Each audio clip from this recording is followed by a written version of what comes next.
Good morning, Nigeria. Today is June 12, 2025, a day that holds a special place in our nation's history. We honor the courage of Nigerians who stood up for democracy, and we take a moment to reflect on how far we've come and how much further we need to go. And for the past couple of days, we've been discussing June 12th and, the events that occurred in 1993. But our conversation today will be centered on Ndigbo, the marginalization of Ndigbo in the history of June 12th. And we have a guest joining us live via Zoom. His name is Ozoma Chidi Nobis Elendu. He is a legal practitioner. Good morning. Good morning, Signature TV. Good morning to you. It's our pleasure having you on the program.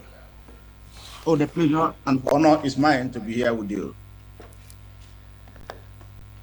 So June 12th is, widely remembered as one of the very important moments of democracy in Nigeria. But the narrative often seems centered on the Southwest and the Yoruba struggle. So why do you think that the Igbo story seems to be absent in, this memory of June 12th?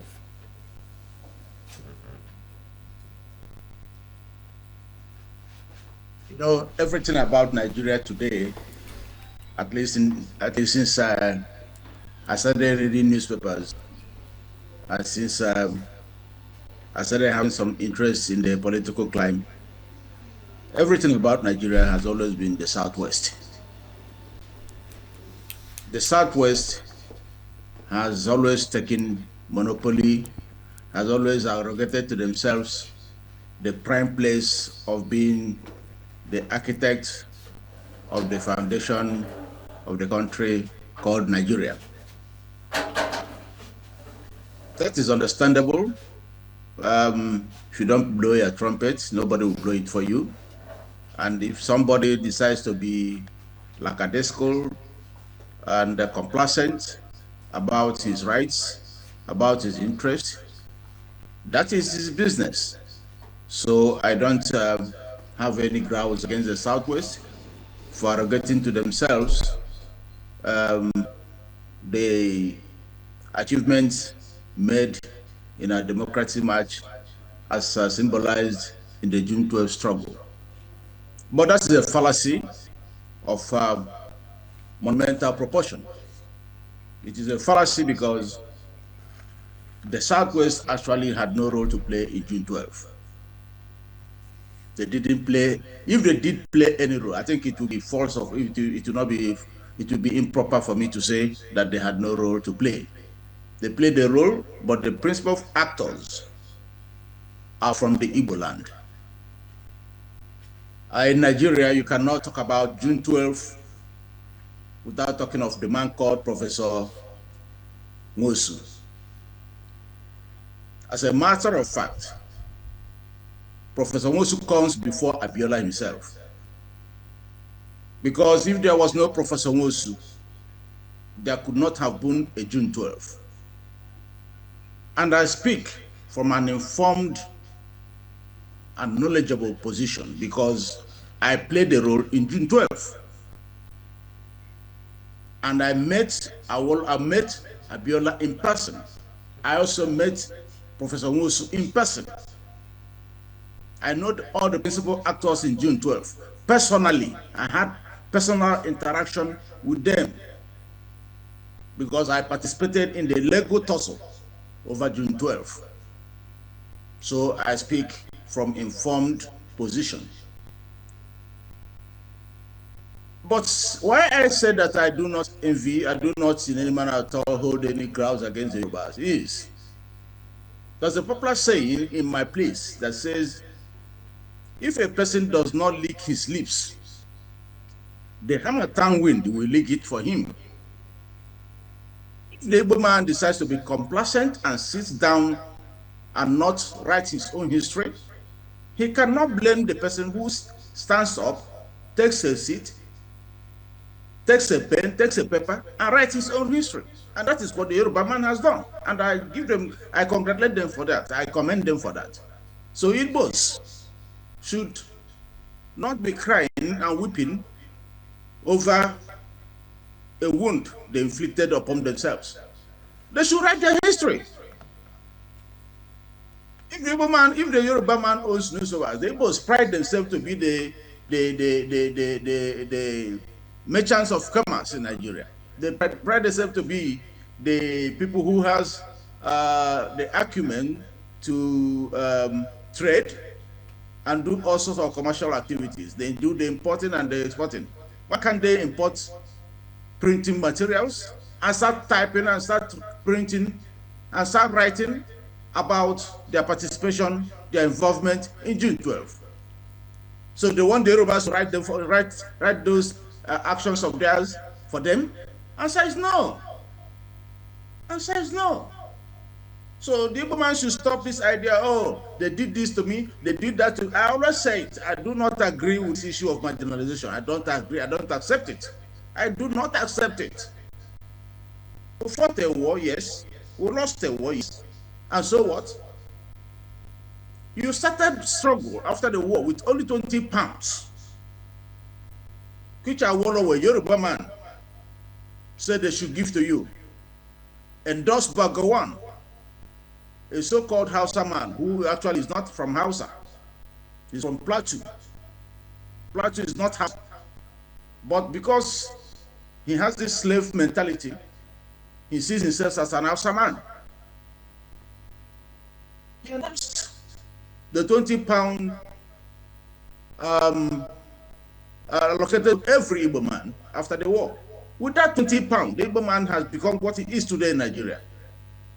So if you could rise above those whose bread was buttered and become what you are today, a significant factor in the development of the country, why must you be crying marginalization? I always say, please, forget this. There's nothing like marginalization. We must go back home. As my brother Zife did say, think home. Akuruono. Go and develop your place. Leave Lagos, leave Abuja. Develop your place. The Yoruba man should come to East to buy his goods. The Hausa man should come to the East to buy his goods. And let's see who develops more and who actually is marginalizing who. But you want people to write your history for you. And you want to say, oh, it is me that did this. You want them to say that it is you that did that. Nobody is going to do that for you. That is my position. The Igbo man is not generalized. We have only failed to take up the gauntlet and assert our position in Nigeria. So you mentioned complacency as one of the issues Igbo people have. But is it really an issue of complacency, or is it historical oversight, or maybe a deeper political exclusion that is at play? One thing leads to the other. There's a case of 6 and 8. Now, the fundamental issue is to actually go back in history to the starting point. At what point in time did the Igbo man become marginalized? Marginalized in parentheses. At what point in time? Everything about marginalization started after the war. Before the war, the Igbos held the levers of every aspect of development in Nigeria. They were the prime movers. They were the prime shakers in any aspect. In education, in the civil service, if you read the history, it is all about the Igbos.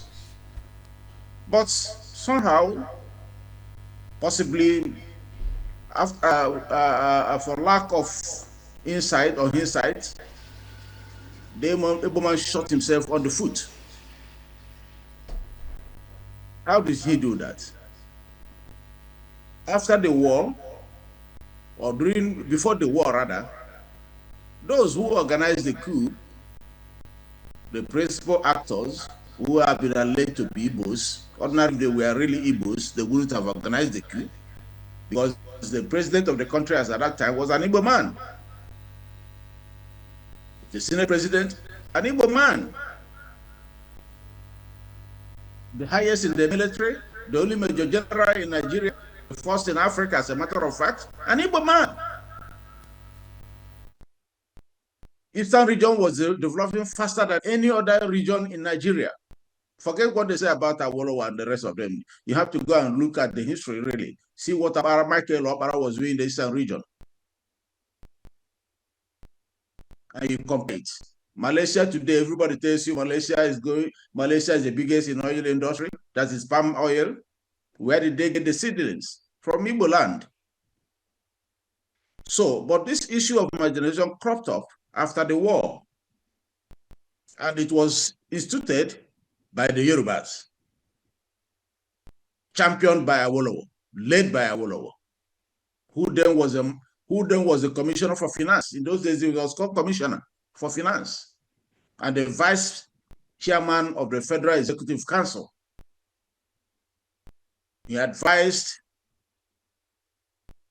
that 20 pounds will be paid, only 20 pounds will be paid to the Igbos. No matter how much you have in the bank, whether you have billion or whatever, only 20 pounds. That was in continuation of his starvation policy, which was introduced during the war, and which actually crippled the Igbo nation and led to the fall of Biafra. Without that policy, believe you me, I do not think Biafra would have lost the war. But starvation was actually the instrument that was employed or deployed to kill Biafra. So, but what I keep saying is this: yes, we all have come to know that this is actually what has happened, but then can we keep on bemoaning that position? God gave the Igbo man a natural talent to make something out of nothing. Why don't we deploy that talent to create an environment of prosperity in our own clime? The federal government does not recognize the Igbo nation. Yes. So what? In Anambra State, there are a lot of people, individuals who build roads, provide pipe-borne water, provide electricity to their various communities. As a matter of fact, the man does not rely on government for the development of its communities. That is certain, that is obvious. And it's for anybody to go and verify. According to my friend P2B, you asked you to go and verify. Go and verify. The little they get from the federal, the crumbs they get from the federal allocation is just used to pay salaries and nothing more. It is individuals who have developed the Igbo nation. So we do not want to continue to bemoan this overflowed issue of marginalization. That is just what I mean. That is what I insist that the Igbo man should do. And not every day, oh, who is marginalizing who? Look at the northern people. Look at the western people who you see, who you claim or you think the federal government has favored. If you go to their villages, you see that the villages are deserted. There's no sign of government in those villages. They may have roads, but what have they used the road for? Nothing. You see shanties in Europe, in the north. You see shanties in the west. But go to the east. You see mansions. You see people, healthy people, vibrant people. So I insist that the Igbos should take their destiny in their hands and do that which their fathers their forefathers, did immediately after the war. I don't know whether you heard the story about how ZVC was. Do you think that the war and the policies, that came with the war affected Igbo's reintegration into, the Nigerian, the national political space and, the political sphere in general in Nigeria? The Igbos have not been integrated into the national political space. So the word integration is a non sequitur, does not follow, does not apply. Whoever tells you that the Igbos have integrated is a big liar. Take the case of the zoning of political presidential seats, the last of which happened in PDP. If you think of integration, you ask yourself, why must PDP, founded by an Igbo man, refuse stubbornly, but to their detriment, zone the presidency to the east? Why? Ask yourself, how many Igbo men has ever been a member of the defense apparatus? How many? How many Igbo men hold important position, even in the government you have today in Nigeria? How many? Where is federal government presence in Igbo land? Show me one industry that was built by by the federal government in Igbo land. Show me one federal road that is not infested with potholes in Igbo land. Show me one rail line constructed by the government, the federal government in Igbo land.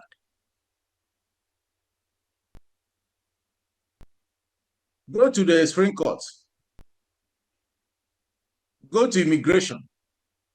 Go to customs. Show me one single Igbo man who holds a high position in those institutions. So when you talk about integration, I do not know what you mean by that, but my simple understanding of the word integration tells me that the Igbos have not been recognized as part and parcel of the country called Nigeria. We are just existing. Before now, the country called Nigeria was standing on three legs, what they call the tripod. The first of that tripod is Igbo. Because the NC won all elections in Nigeria. They always win majority of the elections, followed by the NDC and then the Action I've forgotten actually the correct pronunciation, but that is the Awolowo's party, the Action Party of Nigeria or something, I don't know.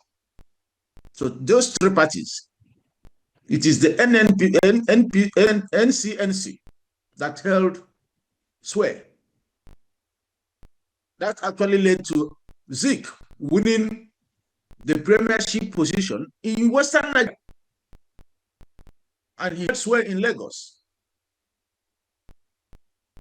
Zik was actually the person who had up people like Atafa Belewa. But where are we today? There's no sphere of federal authority that you see any man holding a prime position, not one. Is it the armed forces? Is it the police? Just tell me, show me one. So you'll be deceiving yourself if you think that the word integration applies to the Igbos. The Igbos are just Nigerians on the lips. Practically, the Nigerians do not recognize the Igbos as part of them. It's just as simple as that. But I love Nigeria because my father is one of the founding fathers of Nigeria. So, and I cannot destroy a house that I built. I grew up being in Nigeria. I wasn't born in Nigeria anyway, but I grew up being a Nigerian. And everything about me is Nigeria. So I cannot, because the people who are the leadership position in Nigeria refuse to recognize the Igbos as part of Nigeria, say that I'm not a Nigerian. I am a Nigerian, full-blooded Nigerian, and I'm proud to be a Nigerian. Because I know that no matter whatever you think, when push comes to shove, you must recognize me. When the Igbo man sits among his peers in Nigeria, the Igbo man shines better than any other person. Look at the examinations, WAEC, JAM, any examination in Nigeria.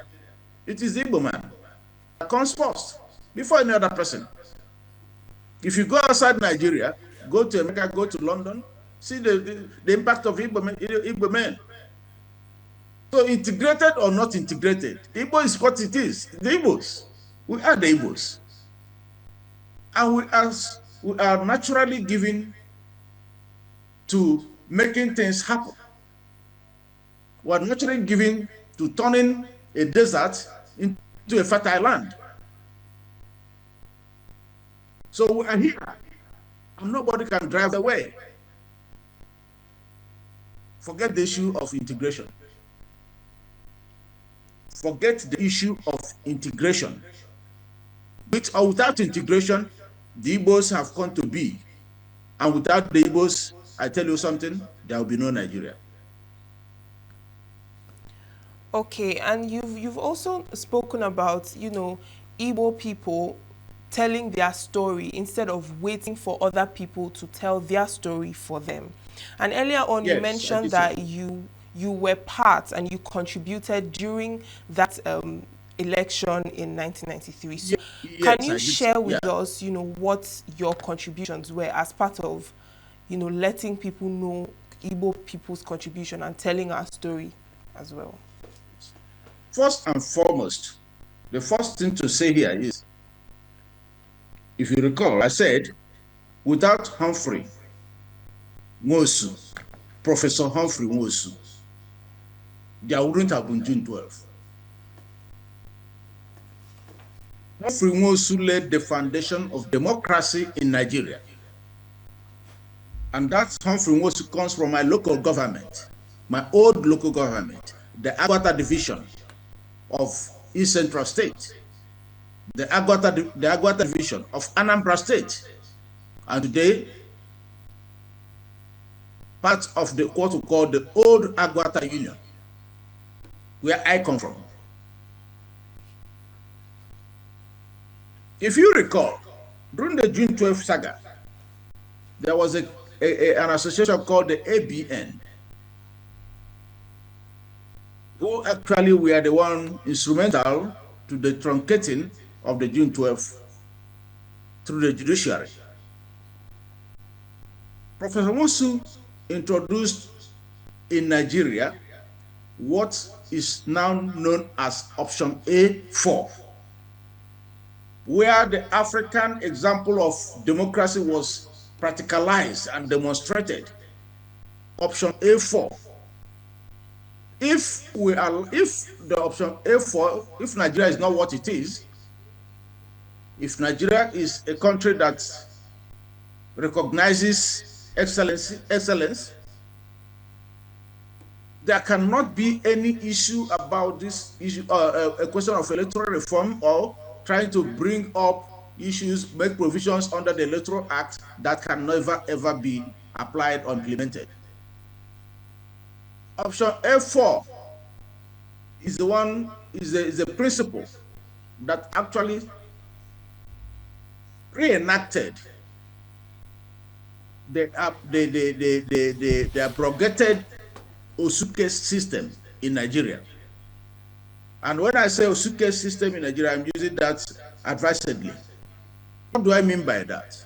If you are an Osu in Igbo land in the old days, you not come to the community village square to speak or to do anything. Same thing applied in option A4. You may be a professor, you may be a billionaire, you may be a Teze, you may be a Tonzeribe, you may be whoever, you may be Bangida, you may be Abiola, you may be Bola Tinubu. If you come to the village during the election and you have never been participating in the village affairs, believe you me, you will fail. because the villagers will line up behind those persons who they have been associating with and who they know as having been contributing to the development of the village, not someone who came from nowhere and thinks he can share money everywhere in the night and then go and carry the ballot box and run away. No. So those who were not used to the development of their localities were rejected by the localities as Osu people in Igbo land, in Nigeria as a whole. You couldn't have rigged that election because the people mandate was sustained. That was when the seed of democracy was planted in Nigeria. And the man who did it is an Igbo man. He refused to accept bribes from everywhere. Even when the president threatened to kill him, when they sent people to go and shoot him, he said, look, shoot. But this election, I must conclude it. Now you are asking me how I was involved and what I did. I mentioned ABN to you. ABN were the people who actually took the matter to court. And I don't know what I should say this, but I think I should. I was the head of chambers of the legal firm of the law firm of Chief Philip Umade, senior advocate of Nigeria. May God bless his soul. I was the one assigned to move the motion to stop the June 12th election, the counting of the results and the rest of them. And I refused to do that. And that led to my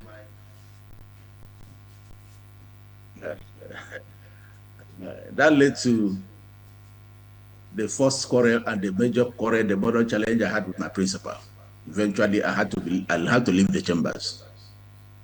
So I know the story of June 12th, inside out, very well. I know about the decrees that stopped even the courts from hearing any case regarding June 12th.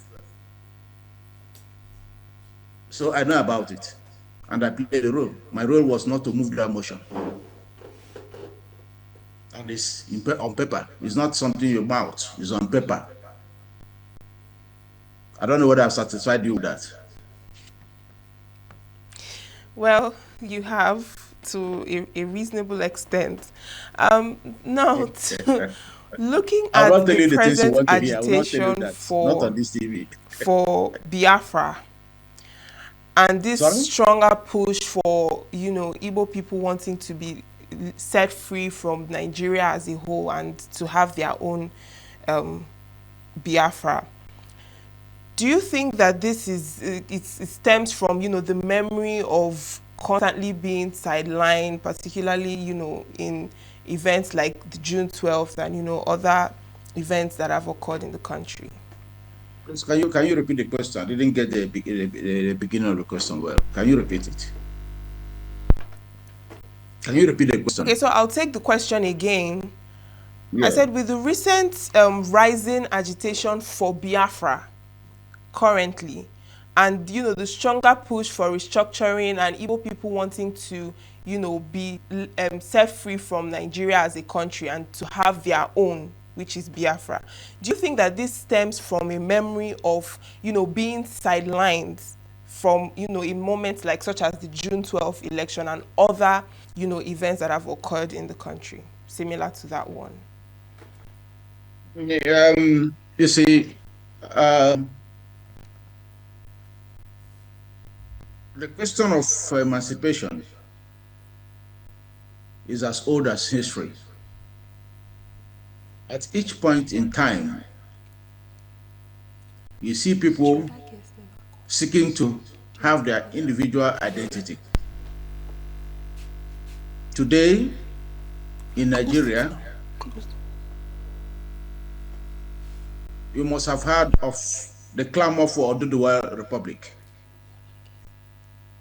You must also have heard the clamor for Arewa.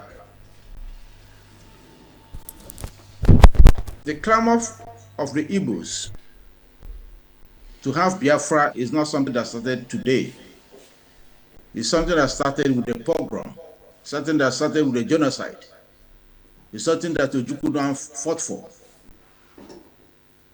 I do not think that the Biafra you are talking about now is the Biafra that Ojukwu fought for or that the Igbos fought for. But the only reason why I think everybody talks about Biafra, Biafra, Biafra, and when I say everybody, I'm not limiting myself to the Igbos. It is both everybody, it's for everybody in Nigeria talks about Biafra. What is Biafra? What is Biafra? Biafra is an agitation for the Igbo man to be reintegrated in his country, Nigeria. It is a struggle of a people to be recognized as part and parcel of their own country called Nigeria. It is the refusal to integrate or reintegrate. It is the refusal to recognize the people of a particular section of the country called the East. That the conspiracy of the West and the North that led to the agitation that eventually culminated in what today is called IPOB. I believe that is what you're talking about. Yes. I'm not here to discuss IPOB, but I discussed the general understanding of my people, the Igbo people, that they want to be part and parcel of Nigeria where justice, equity, and fairness prevail. All right, Ozoma Chidi Nobis Elendu. I wish we could continue with this conversation, but we have run out of time. Thank you so much for your time and for shedding light on this topic. It's my pleasure. The pleasure is mine. Thank you very much. Signature TV. News in your pocket.